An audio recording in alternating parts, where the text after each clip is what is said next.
Well, good morning, good afternoon, good evening, everyone, and thank you for attending a program of All Points TV. I want you to know I'm Reverend Lawrence Del Sifa with Cities of Hope Ministry, that our program is not with any affiliation with Omni Orbis Church, a Greater Understanding Programs, or any affiliates. The reason being is the Johnson Amendment. I want you to know is a provision in the U.S. tax code since 1954, 1 year after I was born, that prohibits the 501(c) nonprofit organizations from endorsing or opposing political candidates.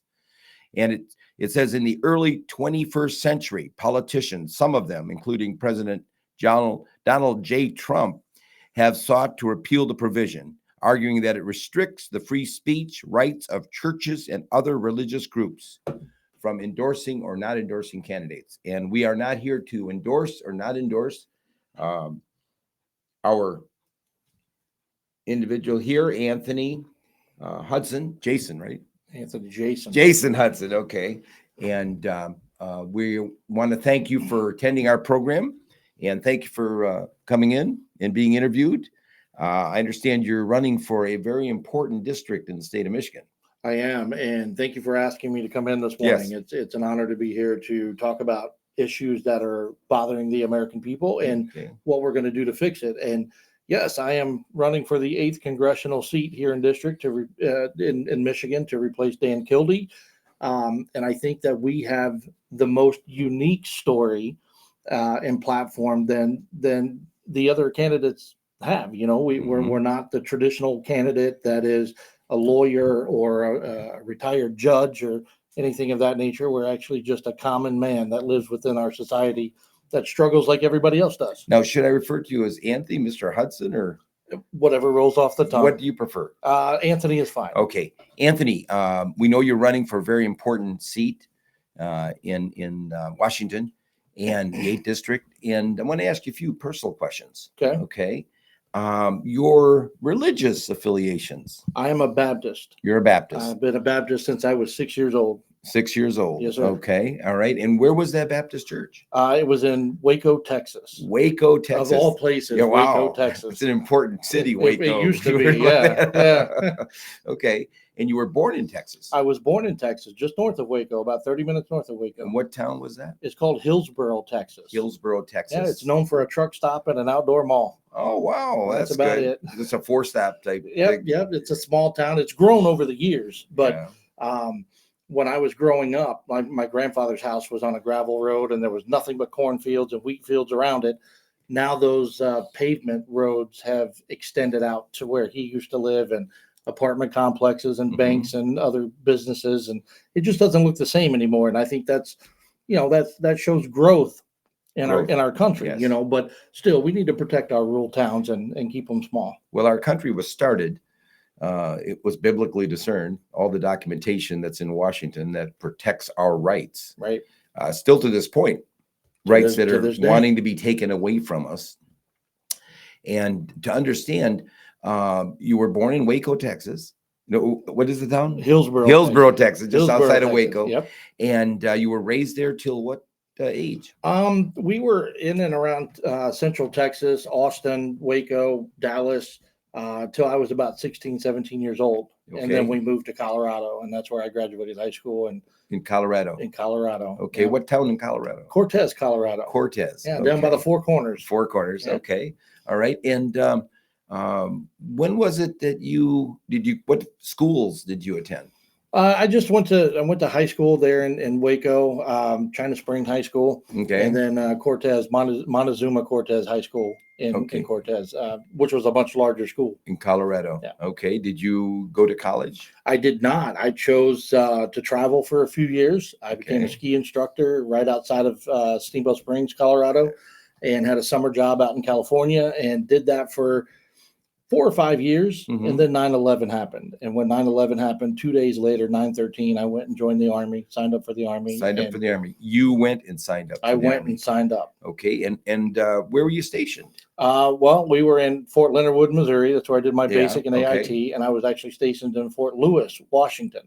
And, I was in for 2.5 years, almost 3 years, and had a medical injury and was able to take my DD 214 on medical. All right. You weren't outside of the States? No, deployed? no, didn't do anything major outside of the country. We did some training up in Alaska a little bit, but nothing, never deployed to anything that was super scary. Okay. All right. And I understand you are married or were married? I was married. Okay. Currently engaged. Currently engaged? Currently engaged. Okay. Yeah, that's been a thing for 3 years now. And what is her name? Bethany. Bethany. Bethany. Okay. Yeah, she's at home. She'll be watching this a little bit Oh, later. good. That's good that she's watching this. It's important for support. It is. And do you have any children with Bethany? Not with Bethany, no. With my ex-wife, I have a 15-year-old and a soon-to-be 14-year-old. Okay, the 15-year-old, that's a son. That's my son. And what is his name? Landon. Landon. And the 14 and a half, or 15 and 14-year-old? Yeah, my 14-year-old is Aiden. Aiden. He's also my son. Okay. Goes to school at East Middle School in Grand Blanc. In Grand Blanc. Yeah. Okay. Grand Blanc's a good community here It in is a good Genesee community. County. It's a nice, quiet place. Yes, yes. And you live in Grand Blanc? I do. Grand Blanc Township. Okay. All right. And let me ask you one question. You met Bethany where? You know what? That's a funny story because before I got into this political thing, I was an influencer on TikTok. Okay. And Bethany was one of my bigger followers. She would always comment on my videos. She would reach out and, give advice or what have you. And there was a time during COVID, like right after COVID, I put out that I was going to take someone from the medical field on a vacation, just to, the stress of being in the medical field with COVID and being in the hospitals or in the clinics and all the patients and the risk of getting COVID because of the patients. And I did a contest and I just randomly selected someone and it was Bethany.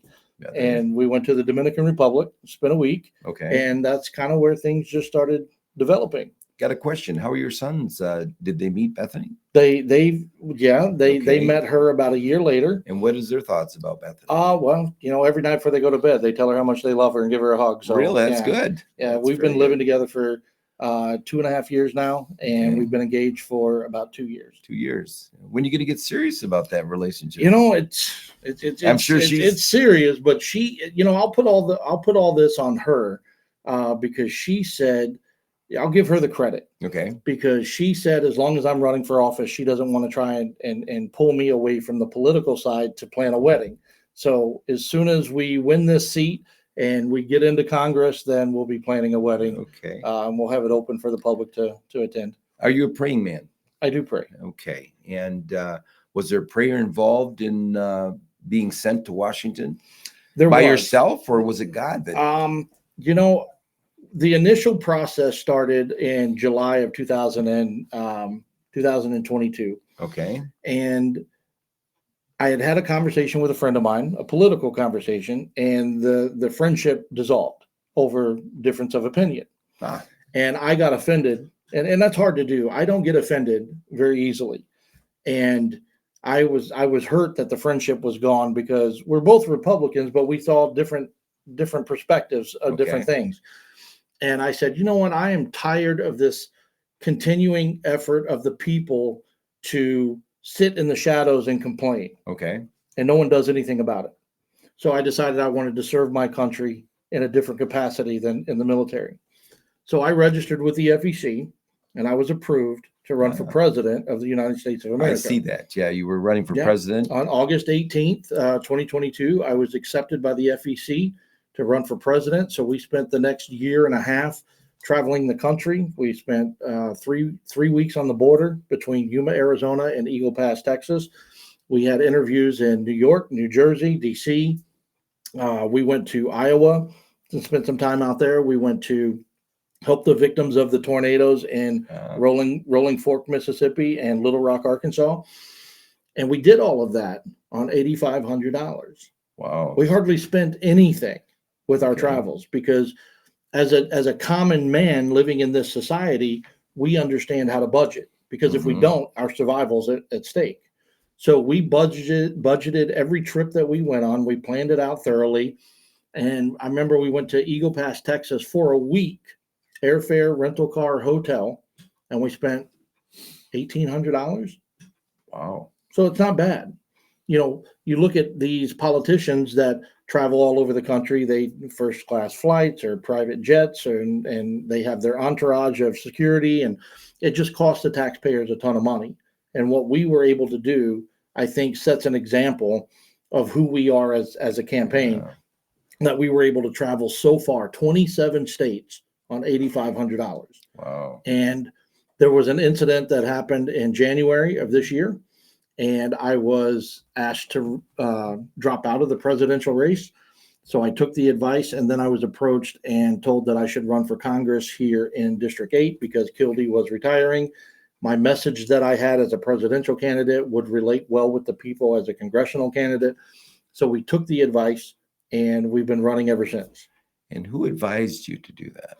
May I ask? I will not reveal his name, but I'll tell you it was a delegate with the GOP on the other side of the state in Grand Rapids. Okay, in the Grand Rapids area. Mm-hmm. Okay, that's wonderful. And then you threw your head in the ring. I did, so to speak. I called the elections division of the Secretary of State in Lansing. I said, listen, I'm a presidential candidate. What do I need to do to remove myself from that race and jump into the 8th Congressional race? And they said, there's an affidavit and there's a form to fill out, get them notarized, send them back to us with your signatures by April 23rd. And that's all you'll need to do. So we jumped into this race on January 28th. Mm-hmm. We were able to turn in over 1,600 signatures on April 23rd. And we find out next Friday, the 31st, the official ballot for the August primary. They haven't finished counting them yet. Well, they've counted, but there was a challenge put on one of the other candidates, so we have to wait. I'm not worried. I'm going to be on the ballot for the primary, along with Paul Young and Mary Draves.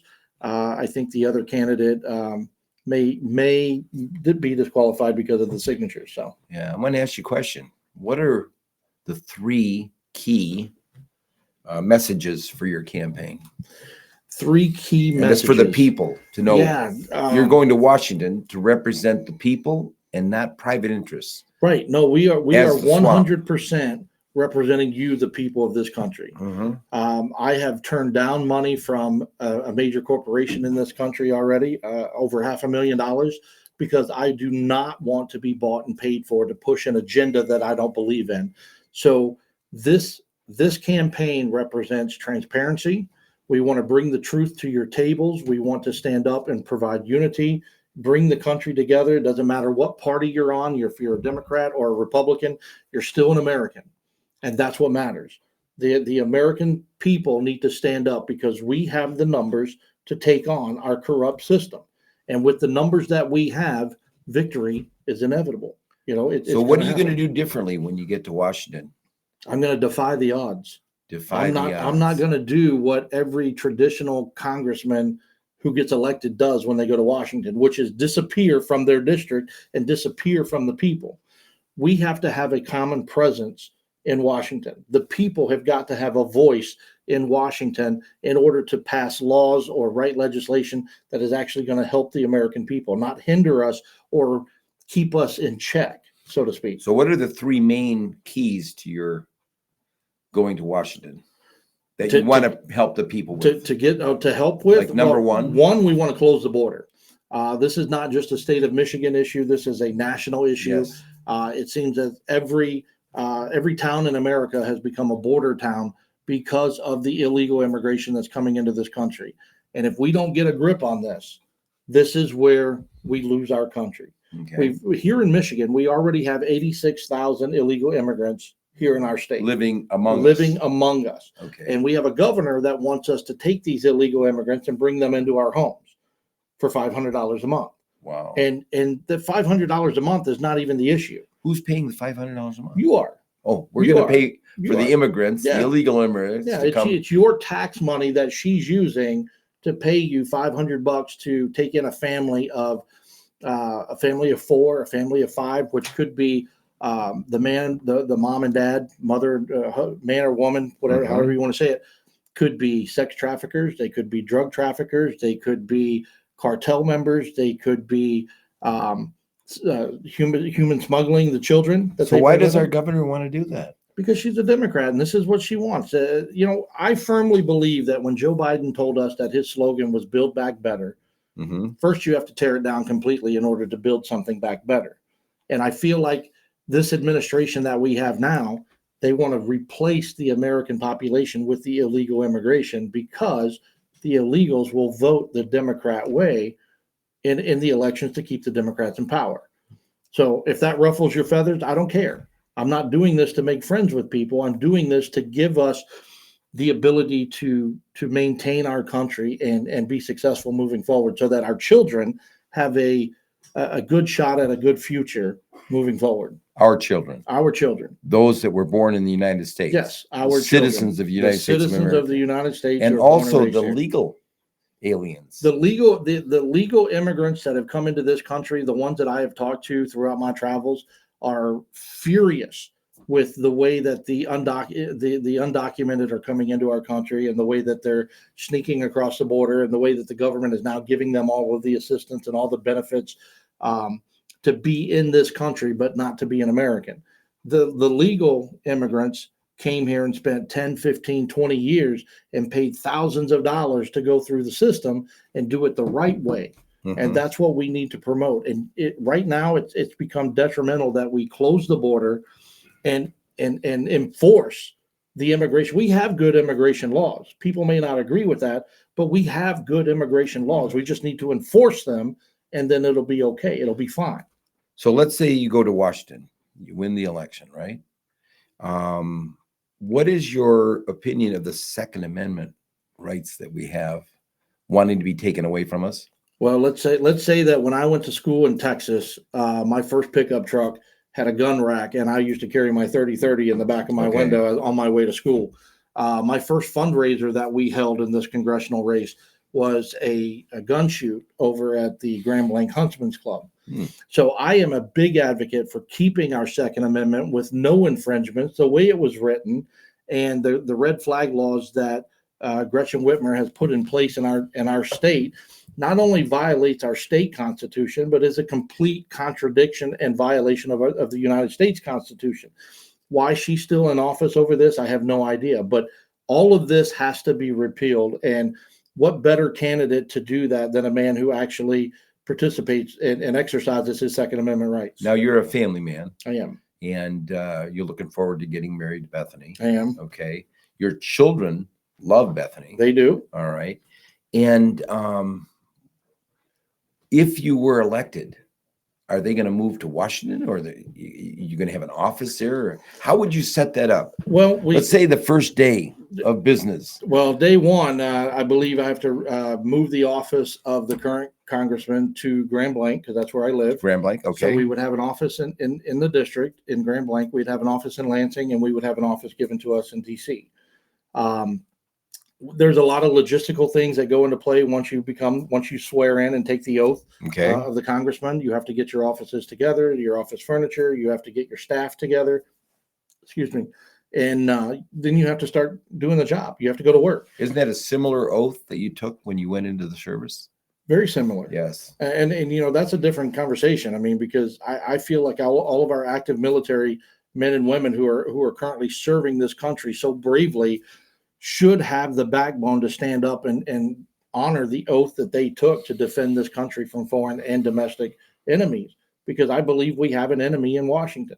Okay. That government is not the solution. Government is the problem. Those are words of Ronald Reagan back in the 80s. I love your opinion that you $1,800. What did you do? You traveled and $8,500. $8,500. We traveled all over the country. Washington is a different animal altogether. It is. People go there with nothing, and they become multimillionaires. They learn about the stocks, the insider trading, the lobbyists. Why are you going to continue with that? Are you going to go talk against insider trading? I'm against the insider trading, 100%. And I'm against I'm against any politician taking money from a lobbyist. That is corporate greed that is trying to overtake our government so that the corporations have a say in how our government is run, how our country is run.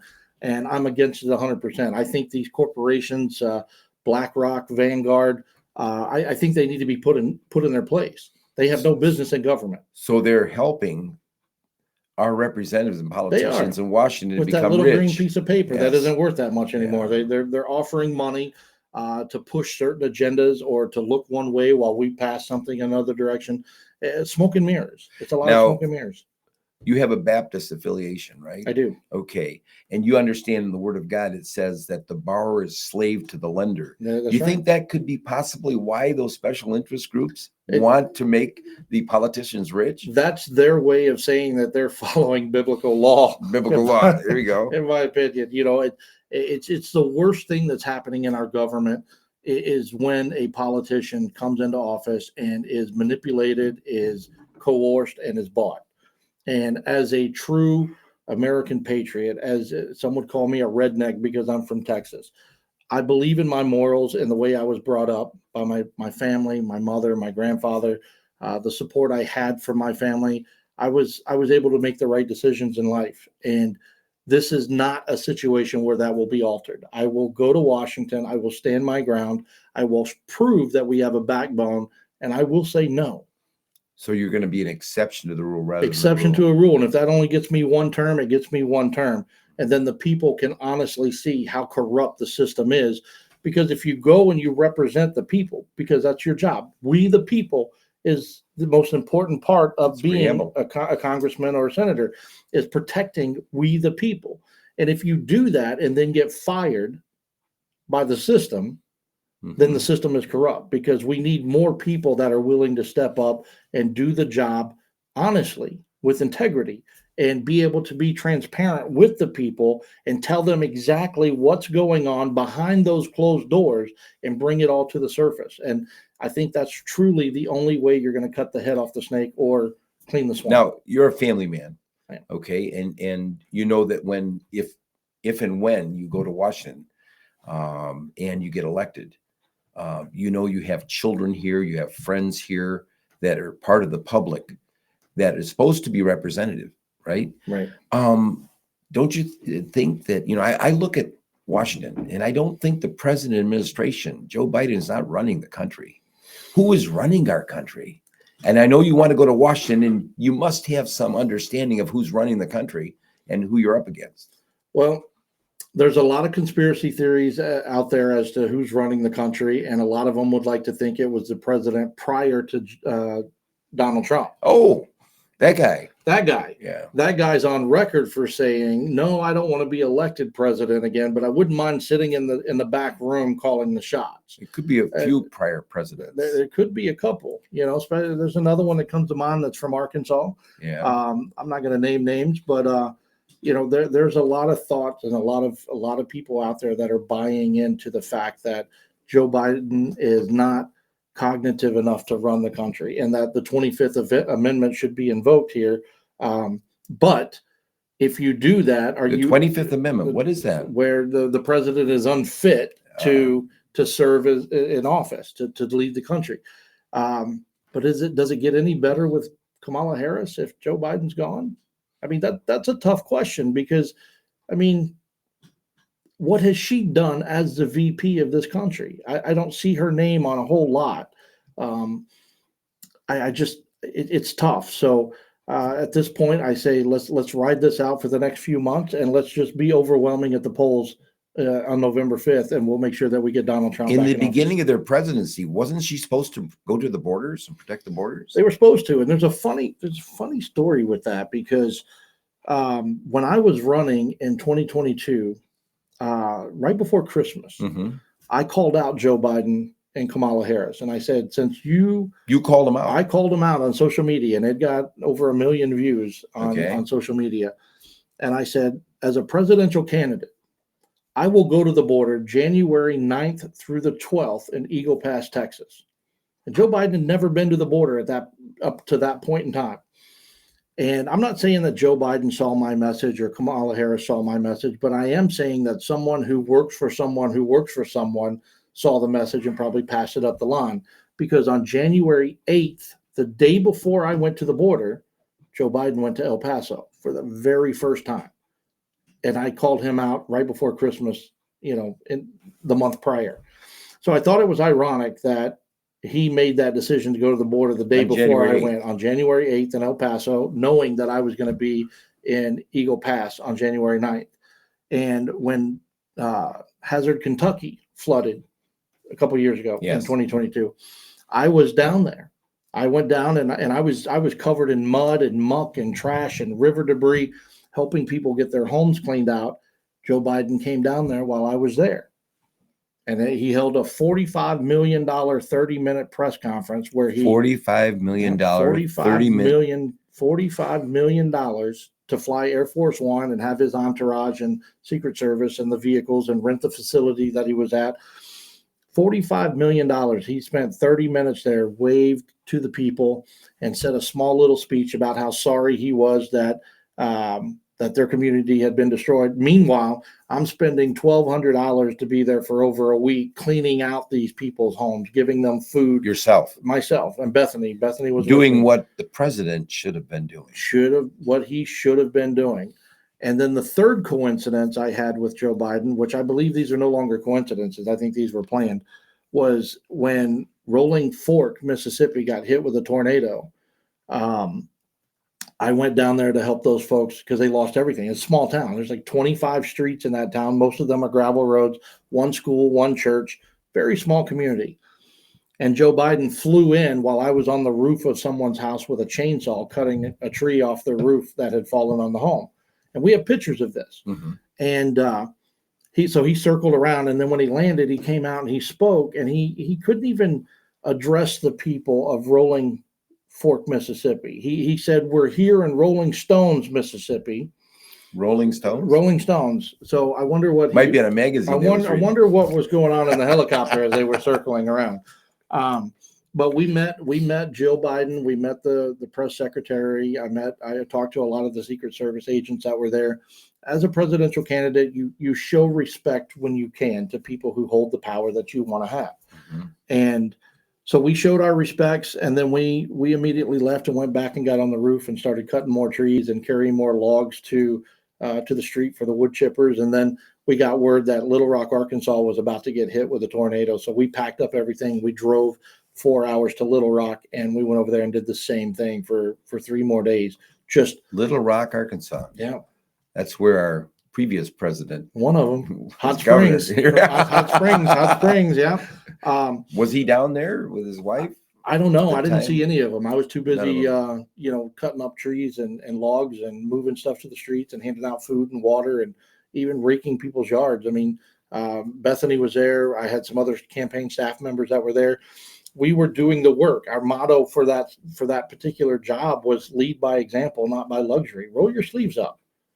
A leader should be out there on the battlefield with the troops, helping and restoring faith to the people. And that's what we were doing. It was just unfortunate that I couldn't continue my run for president because, one, I was asked to drop by some important people. Two, Yes.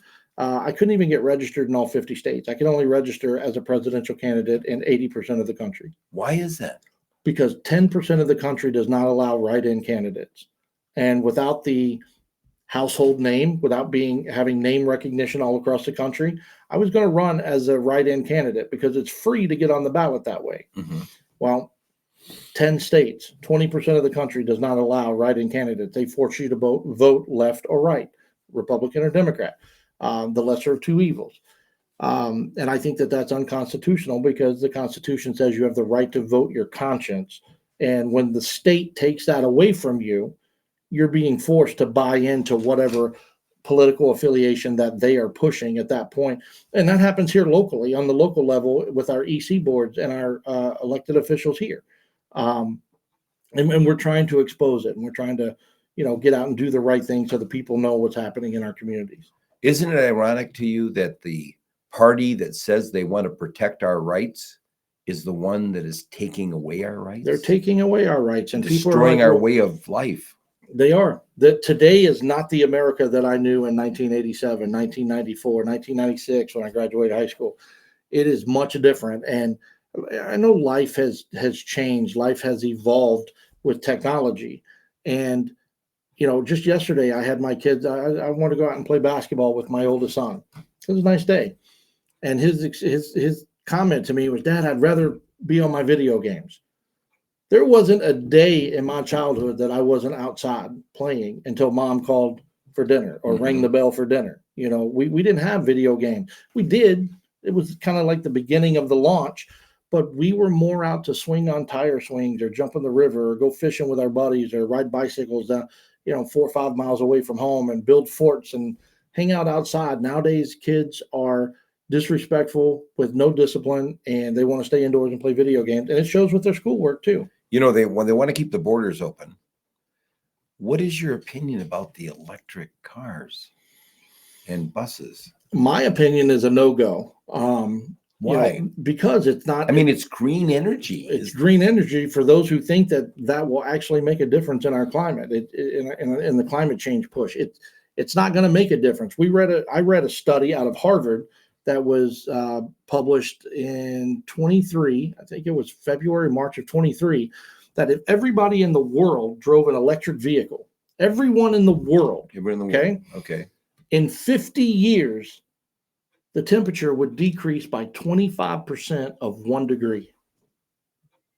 0.25% of 1 degree in 50 years. Okay. So if you go back to the state of Texas, let's use Michigan. If you go back to 1955 Michigan, the winters were just as cold as they are now. And we've had the development of the automobile from then till now. No. Tractors, trains, planes, buses, all of it. And our temperature seems to still be the same.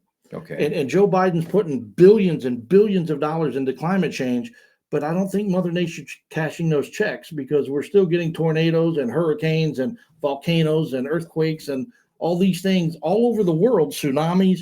Mm-hmm. And you would think that if the United States, the one country on the planet that is donating billions of dollars to climate change, there would be change. There's not. And I don't believe the infrastructure that we have, the grid, cannot handle the electric vehicles, the weather in Michigan, Minnesota, North Dakota, South Dakota, New York, all the northern states that get these harsh winters. It's been proven that these EV batteries don't work. Don't work in the wintertime. They don't work in the wintertime. And now they want to put them in Michigan in our school buses so that our kids can have more time. Yeah, what is that? $127 million investment? $125 million investment of our tax-paying dollars in Michigan. In Michigan. That's what Whitmer wants to push. And it needs to be stopped because there's a clause that if the temperature outside is minus 15, school is canceled. But yet the classroom can be regulated at 75 degrees. Yeah. Right? Wow. So why are we canceling school and keeping our kids out of school just because it's cold outside, not in the classroom? Now, I understand if the school heating system went down and it was cold in the school, then yeah, you would close school. But you don't close the indoor classrooms because it's cold outside. It's ridiculous to me. And getting into the education and the indoctrination versus traditional education, that's another issue in this country. Another issue. The question is the borders. Now what's going to happen if you're elected? Well, I'm going to fight like hell with every other congressman up in Washington to close the border completely. How many illegal aliens do they have written down that actually entered those borders? Right. The last I heard was a little over 10 million people have entered our country just in the last 2.5 years. And how many of them are illegal aliens? 100% of them are. Wow. When I've been down there, I've seen the coyotes march the immigrants across the river. And when they get into the country, they are greeted by the military in Texas. They are in Arizona. They're greeted by the Border Patrol, and everyone's just as polite as can be. We ask them questions, we sit them down, we take their shoelaces, we take their stuff out of their bags. The only thing they're allowed to keep is their American money, and they have wads of it. And that's what they're allowed to keep. The rest of the stuff gets taken, put in plastic bags. They get it back at the NGO camps. But so once they get all this stuff taken from them at the wall, then an agent will come by and take their picture. So we have a picture of them on file, but we don't know who they are. We don't know if Jose is from Ecuador or Venezuela. We just go by what they tell us. We have no idea. We don't know if that's his real name or not either. I've seen men bring children across the border with women. The women are beaten. Their clothes are tattered. The children do not look happy. And I have to ask myself, are these kids being trafficked right in front of me, yet I can't do anything about it, and I don't know the truth. I don't know if that's their real family or not. You just don't know. There's so many unanswered questions in the vetting process of these illegal immigrants as they come across the river. And the term illegal immigration is when they come into our country without going through a POE, a port of entry, where you can be vetted. They come in through the river in Arizona. They come across the river bed. It's dried up in Yuma, in San Luis, Arizona. They just walk right across, and they're greeted. They're put on a bus, and they're shipped off to an NGO camp for up to 72 hours, where they get showered, they get food, they get questioned. And I know 2 questions they ask. Do you have family in the United States? Yes. Where? Florida, Miami. Okay. So they send them to Florida.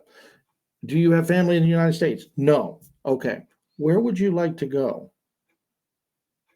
And then they put them on a bus or a plane and send them to where they want to go. And if they are terrorists, because it's happening. Yeah, they could. I'm going to tell you right now, there are terrorists in our country that have come through the southern border. And these terrorists say, no, I don't have family in the United States, but I want to go to Detroit. I want to go to Dallas. I want to go to Chicago. I want to go to New York. They're going to all these big major cities across this country. And I promise you, it's not a question of if, it's when. They are given the order. They will simultaneously do whatever their instructions are on that day, on that time, in our major cities. And what are we going to do to defend that? From the country where they're coming from. Right. And we're only going by what they tell us? What they tell us. And they're making money. The cartel is making money. You know, people don't understand that the United States is aiding and abetting the cartel. And we, the people, are aiding and abetting a criminal government, because the government takes your tax dollars and gives it to the cartel in lieu of immigration. They're letting them make that money. These immigrants that are coming in are paying the cartel anywhere from $6,500 to $65,000, $75,000. The 2 higher amounts, the $65,000, $75,000, are the Chinese and Russian immigrants. Oh, so there's Chinese and Russian immigrants? Yeah, there are. There are quite a bit of them. And now they're not even coming through the wall. They're going around the wall in the ocean and coming up in San Diego, up on the beaches, to get into this country. So when they're a Chinese nationalist or a Russian nationalist, they're paying in excess of $65,000 to $75,000 just to get in our country. And why? We're not the most free country in the world. We're not. There are 22. We used to be 22 other countries that have more freedom than the United States. But most of you are going to say, well, why don't they go there? Because those countries have a border that's closed.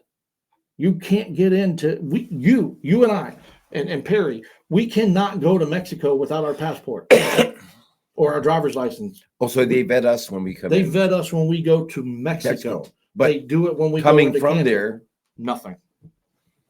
Nothing. So why is it that the United States of America has to take on all of the problems of every nation in this country when every one of those nations do not help us at our time of need? Some people say, Anthony, that we don't care about the other people. That's why we want to close the border.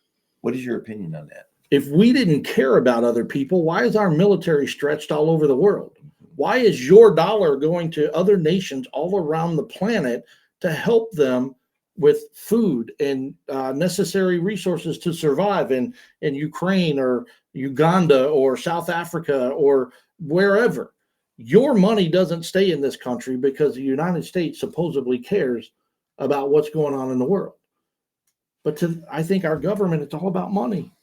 It's all about money. I think the American people have had enough sending their dollars overseas to help other countries with their problems when they turn around and they see our veterans sitting on the streets, with nowhere to go, no food to eat. And these are men and women that signed the dotted line to die for your freedom.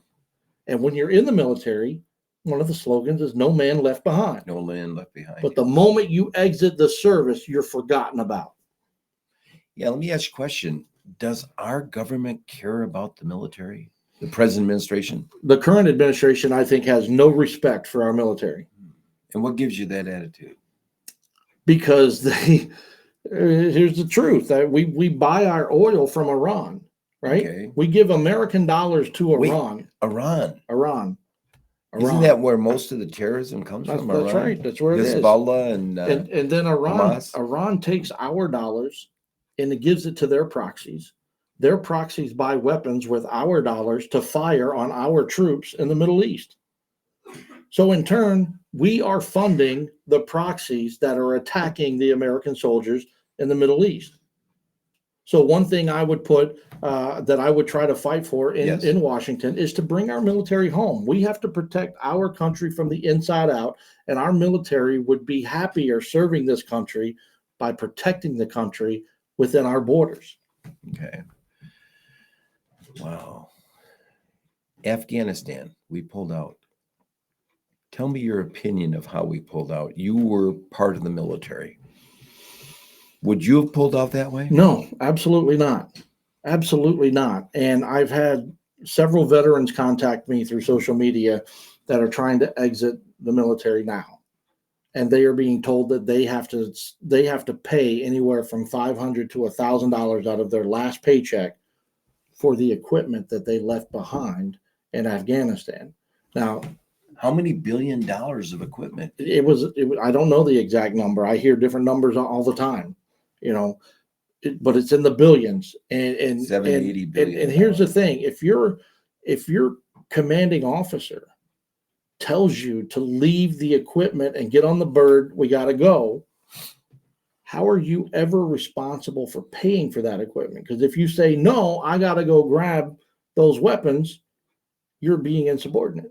Mm-hmm. You have to follow orders, and they teach you that day one in basic training. So if your commanding officer say, leave it, we got to go. We're ordered to go. We got to get out of here. This is our window. You cannot be charged for that equipment when you exit the military. That's a travesty to implement something so audacious like that to our military personnel. So when you get to Washington, what is your next your call of action? Push to the right a little bit. Yeah. What are you looking to do when you get to Washington? Well, like I said, I tell a lot of people all the time that the biggest issues are the border, our education, stopping the indoctrination of our children. Here in Michigan, it's the infrastructure of our roads and our highways and our bridges. We need money going to local towns and townships to help combat the homeless issues and the hunger that we have in this area. We also have to stop the Chinese from infiltrating our state and buying up our farmland to put their mega sites or their semiconductor plants or EV battery plants on, land that is right outside of our neighborhoods. It's going to talk about climate change. We also want to look at the environment. These plants are not conducive to positive environment growth. You're one individual. Going to Washington. Right. Are you in touch with the other individuals that have the conservative opinion you have? I'd like to know if any of them have the same conservative opinion. The new ones that are going to Washington. The new ones that are going in, we all seem to be like-minded because we've had enough of what doesn't work. Voting in officials that leave and don't represent the people just doesn't work for us anymore. And I think we're at that point in time where if we don't stand up and we don't have a tip of the sword now today, then what do we have to fight for tomorrow? Because we will lose this country. What are the areas of public policy that you are personally passionate about? Public policy, such as, there's so many, because it just seems like there's so much that's wrong right now in this country.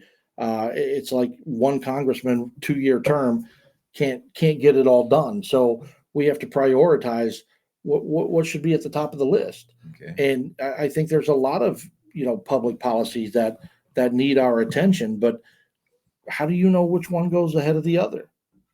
Education, it should be a major public policy within our state, and our federal government, one, by getting rid of the Department of Education and putting it back on the states. Okay. back on the states. Put the education back on the states. Yeah, don't we use it as an arm of the national. Yeah, no, we don't need the Department of Education. The Department of Education brings in $80 billion a year. Okay. We could fight to get rid of the Department of Education, downsize the size of our government, and take that $80 billion and start investing it back into more grants, where kids can qualify to go to college and get their secondary education without taking out the personal loans that everybody in this room is paying for, for people that we don't know.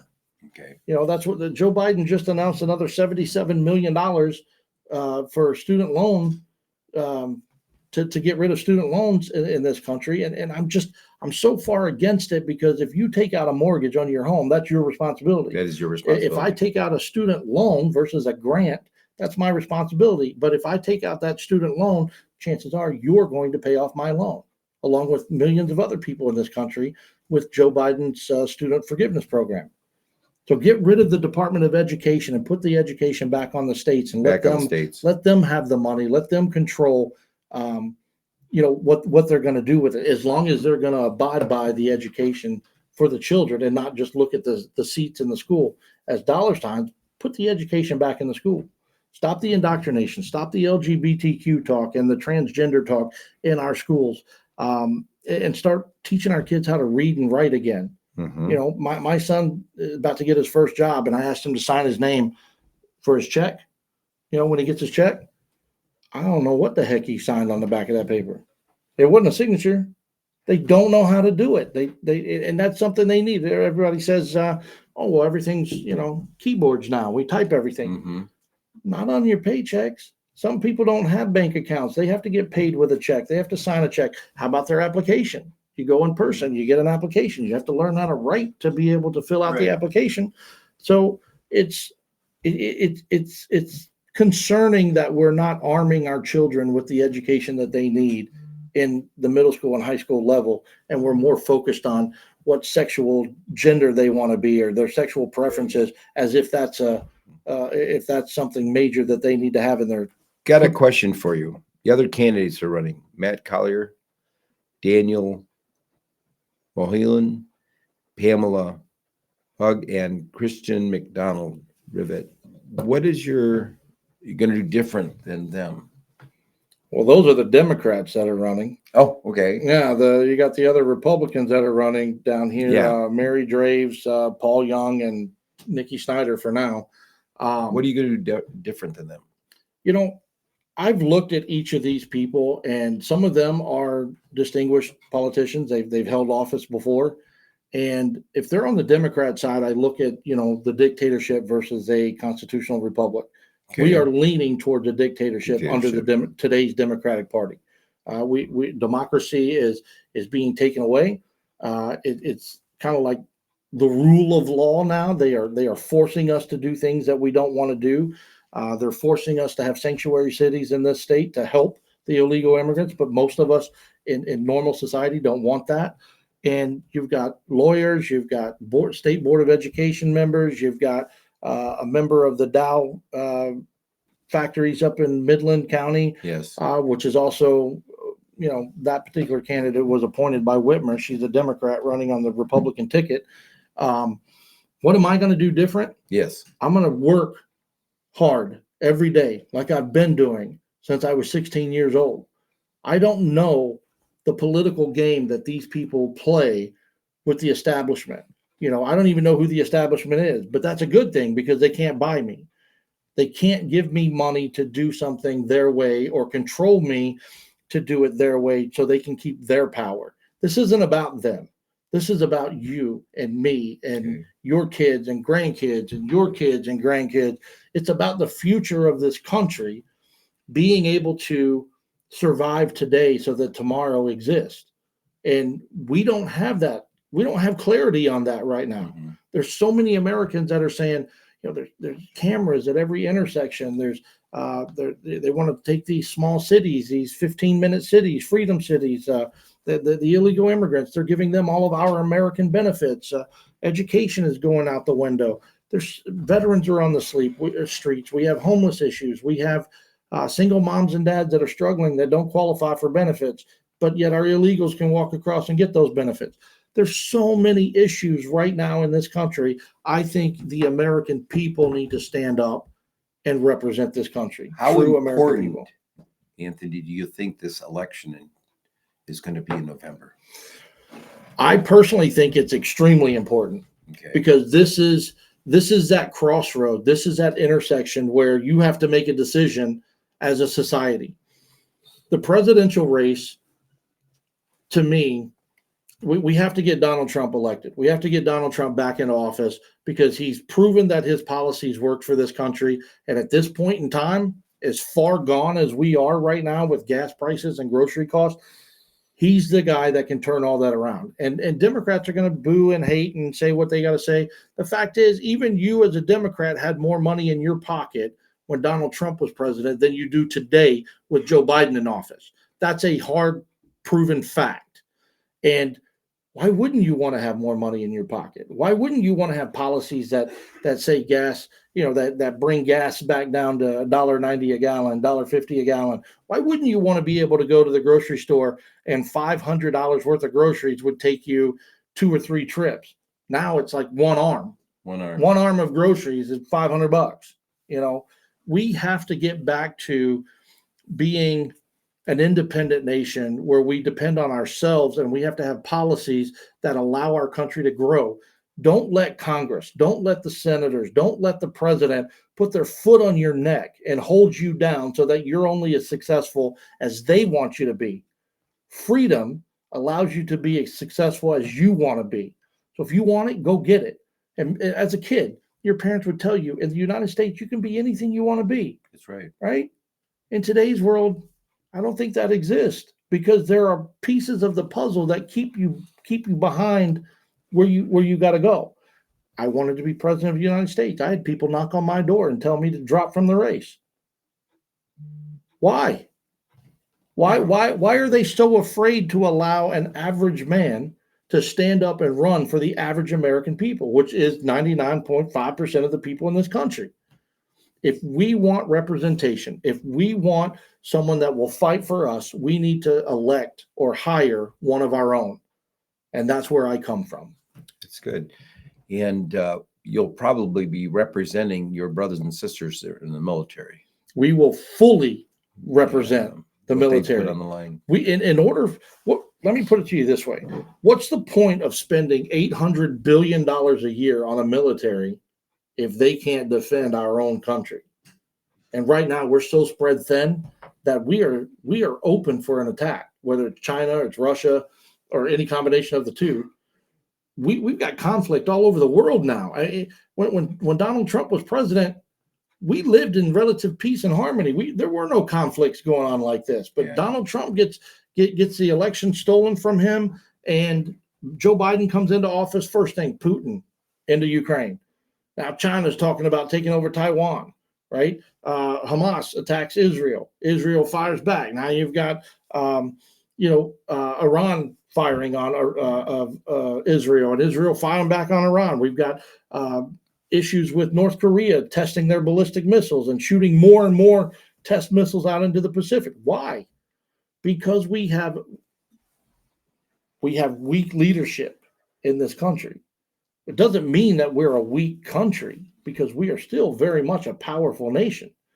But our nation takes the orders from the commander-in-chief, and our commander-in-chief is weak. And it doesn't matter to me if he hears it or not. I'll tell him to his face, like I told him before. He's un-American. He's an anti-American president, and he's out for the destruction of this country. I swear on everything holy. Build back better. You have to tear it down completely and form a new foundation. And this is the foundation that he wants to lay down, so that it guarantees Democrats stay in power, and we eventually become a uniparty of Democrats.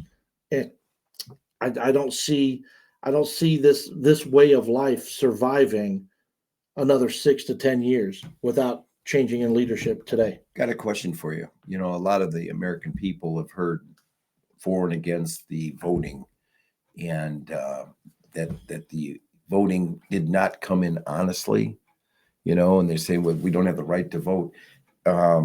They're looking seriously at the sanctity of the vote. What is your opinion? Is the vote still? I think there's a major issue with the integrity of voting. I watched the minivans pull into Detroit on election night in 2021 or 2020, and we saw that they had taped up the windows with newspapers. They kicked out the watchers that were supposed to be there, making sure they're doing the right job. Mm-hmm. They threw them out. The duffel bags were coming in from all over the place, and the math just never added up. Right? Because 100% of those votes were going towards one party and not the other. And I think that's the problem in today's society. We need to have election day as a national holiday, one day, pick your president and have it done by midnight that night. One day. Not a month. That's how it used to be. One day. I remember going and voting in line, standing in line for 4 or 5 hours, and my job couldn't penalize me because I had the right to vote. Well, if we have the right to vote, and if it's that much of an issue, we'll make it a national holiday so that everyone gets paid to be off and they can go down and they can vote. But we got to take these machines out of the process and start getting back to, a more honest way of calculating the vote. Anthony, I thank you for coming in and being interviewed. And, we're fact finding. We want the people to see you as a candidate, who you are. What's the one last thing you can tell the people in the district, the 8th district, why you should be the man sent to Washington? One, because I believe in people before politics. And two, I work just as hard as you do every day. I drive a truck for a living. I make sacrifices and compromises to stretch my dollar. Sometimes my kids go without so that we can have food on the table. And sometimes we have to alternate the electric bill versus the cable bill because there's not enough money coming in for that particular week, for that particular month. I'm not a lobbyist. I'm not an establishment. I'm not bought and paid for by the corrupt leaders in our government.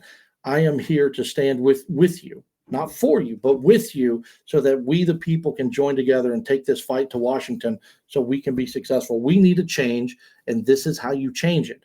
More people, common people, stand up and get in the fight and stop staying in the shadows. Mm-hmm. Well, thank you very much for coming in and being interviewed. And we will, you out there have seen Anthony Hudson, the man, and we tried to cover some of the important issues that we have before us. There's so many right now with what's happening. We could be here all day in the world, but the journey of 1,000 miles begins with a single step. That's right. And vote in this election. Okay. Thank you very much. I'm Reverend Lawrence Del Cifa, and with Cities of Hope Ministry and All Points TV. And let us know what you think about this. You can call me at 1-513-512-3200 if you'd like to see more of this interviewing of politicians.